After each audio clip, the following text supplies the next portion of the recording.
Magandang oras mga ka-Golden Boy, mga kababayan. May iba tayo ngayon ng ating topic. Ito ay tungkol kay Xi Jinping, ang presidente ng China. Ay merong balita ngayon na umiikot sa social media at lahat ito ay headlines. Si Xi Jinping, ang presidente daw ng China, ay nawawala, naglaho at hindi na naka-attend ng mga meetings. At hindi lang yan, merong mga rumors or chismis na meron daw secret mutiny na nangyari sa China. Ito yung pagkilos ng kanilang armed forces. Mutiny, ang parang merong secret rebellion ayon to sa mga reports at sa mga haka-haka, kasi wala talagang nakaalam kung nasaan na si Xi Jinping. Kaya narito ang video courtesy sa atin ng Indian Channel, atin panoorin.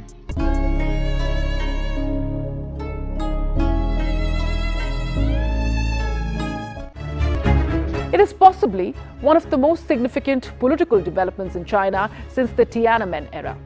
The sudden and unexplained disappearance of President Xi Jinping. Once hailed as China's chairman of everything, Xi's iron grip over the Chinese Communist Party and indeed the Chinese state appears to be loosening.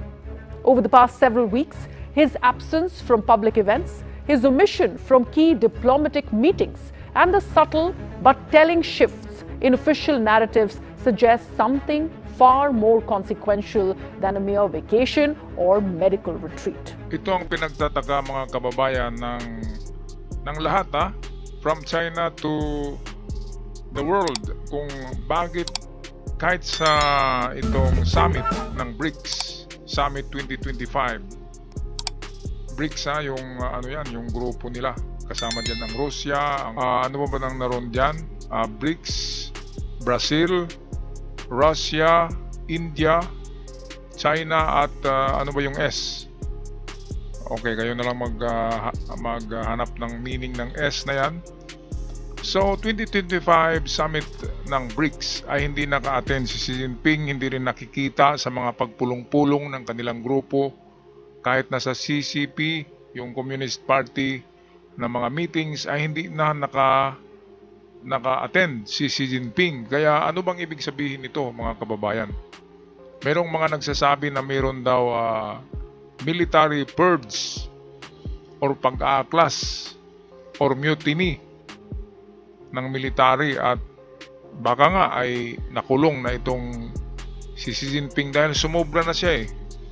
Malagay kasi sa peligro ang China kung ganyan ang kanyang mga utos na palaging mambubuli sa Pilipinas. Nakikita na ng mga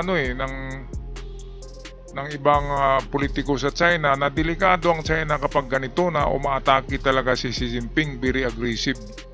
Diba, nakikita naman nila na narito na ang Amerika sa Pilipinas at nakaharap na lahat ang ballistic missiles ng Amerika papuntang China.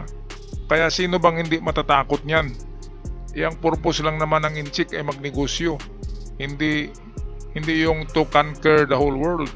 Hindi yan ang mission ng China. Sa pagdating lang or pag-upo ni Xi Jinping, nagkaroon ng mission and vision ang China na palakihin ang kanilang empire, palakihin. Kaya maling-mali dahil hindi pwede. Kasi lalaban ang mga kapit nasyon ng China katulad ng Pilipinas. Hindi pwedeng agawin nila ang Pilipinas. Di ba? Hindi pwedeng agawin ng Vietnam. Ano pa bang inaagaw nila? Parte ng Indonesia. Hindi pwedeng ganon. Kaya para ma-stop na siguro ito ay ito. Baka ikinulong na ng pasikreto itong si Xi Jinping ng Communist Party. Kasi hindi naman talaga siya ang powerful. Ang powerful ay yung sabihin natin parang Senado doon sa Communist Party or parang Kongreso, yun ang powerful. Pwede siyang i-ousted or i-impeach. Pero secretly lang, para hindi mahalata na nagkagulo pala sa China. Kasi matagal nang hindi lumitaw si Xi Jinping. kahit yung napaka-importanting summit ng BRICS 2025 summit ay hindi siya naka-attend. Alright, patuloy tayo sa video courtesy ng Indian Channel. For nearly 2 weeks, between late May and early June, Xi Jinping vanished from public life. He was neither seen nor heard during visits from several foreign dignitaries. State media, once saturated with daily glorification of Xi, went silent. His eventual reappearance during a low-key meeting with Belarusian leader Alexander Lukashenko was subdued and uncharacteristic. Gone was the usual grandeur, gone were the usual lieutenants. The leader who once commanded attention now appeared isolated, fatigued, and stripped of his former aura. Ayan, so wala na. Pati aura daw. Aura ni Xi Jinping naglaho na. Wala nang maniniwala sa kanya doon sa China. Kahit yung kasama niya sa CPP, sa NPA, I make that sa Communist Party ng China, ay kinukontra na siya. Pati yung mga general niya sa armed forces niya, kinukontra na rin siya kasi sumobra na. Umabot na sila ng Australia ng pagpapakitang gilas, di ba? Nagpapasabog sila doon ng kanilang mga barko. Yung Plutela, 3 destroyer na pinadala sa Australia.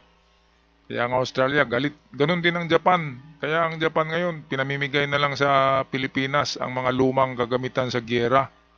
Dahil nag-modernize ngayon ang Japan para dito sa pambubuli nitong China. Kaya maling-mali talaga ang ginawa ni Xi Jinping. Dapat kasi ang unahin niya ay ang kanilang ekonomiya, ang kanilang negosyo, at ang kanilang relasyon sa buong mundo. Kasi paano nila i-export yung mga produkto? Diyan lang naman yumaman ang China dahil sa mura ang kanilang produkto. Kaya binibili ng buong mundo. Mura lahat. Kaya nga binibili at diyan sila yumaman sa kanilang export. Doon nga lang sa taripa ni Donald Trump na 200% ay umano na sila tumikluhod na Iyakan na yung mga negosyante sa China dahil hindi na nila kayang i-export yung kanilang produkto. Kaya ito ang pagkakamali ni Xi Jinping. Dapat focus lang siya. Kung hindi lang siya nagpakitang gilas, hindi sana mabigyan ng taripa, di ba, ang kanilang produkto na 200% ng US. Kasi US ang pinakamalaking customer ng China pagdating sa export. Kaya ito ang pagkakamali talaga ni Xi Jinping. Sumobra na Kaya ito biglang naglaho. 3 buwan na pala 3 buwan na hindi nakikitang merong meeting or kung saan man yan na press conference. Wala na. Talagang tahimik at hindi na nakikita. Parang si Jack Ma ng Alibaba. Biglang naglaho. Kaya atin na lang antabayanan to kung nasaan to. O baka pag gising natin isang umaga ay iba na ang presidente ng China. At pagdasal na lang natin na hindi katulad ng utak ni Xi Jinping na atake ng atake at gulat ng panggulat para hindi matuloy itong World War III na ito na sinasabi. Kasi ready na ang Amerika ready na. Hindi naglalaro ang Amerika. Ang China, naglalaro lang sila, habol-habulan sa sa WPS, di ba? Bangga-banggaan, parang laro lang. Pero ang Amerika, hindi yan gumagawa ng ganyan. Kapag sinabi na bubumbahin, bubumba talaga. Battle-tested ang Amerika, mga kababayan. Kaya ito nga, biboti nga kay Xi Jinping. Biboti nga. Dahil sa kanyang maling pagdadala ng China, ay bumulusok ang ekonomiya ng China. Nawala yung export nila ng ilang buwan. Iwan ko lang ngayon kung bumalik na. Pero nung nakarang buwan, wala talaga. Bumulusok ang kanilang ekonomiya. Ang export nila ay hindi na-deliver. Ibininta na lang sa India ng mura. Mas mura pa sa bintahan sa Amerika. Kaya wala talaga. Iyakan yung mga negosyante. Kaya sinisi nila si Xi Jinping, wala nang iba. Okay, tapusin natin ang video courtesy ng Indian Channel. This is not the first time rumors of Xi's decline have surfaced. But this time, the signs are striking and material. Dozens of top-ranking generals in the People's Liberation Army, most of them considered Xi loyalists, have been dismissed, quietly detained, or have mysteriously died. They have been replaced by officials with no clear ties to Xi. Among them is General Zhai Yusha, once Xi's key ally, who is now seen as the de facto head of the PLA after a significant falling out. Perhaps most symbolically, the mausoleum Xi had built for his father, a towering structure even larger than those of Mao and Deng Xiaoping, was suddenly unnamed last month. It's an unprecedented act of political erasure. Meanwhile, Xi's once robust personal security detail has been halved. For a man long obsessed with control and protection, such a move is either an act of defiance from others or a sign he no longer controls the levers of state security. And if it all sounds familiar, it should.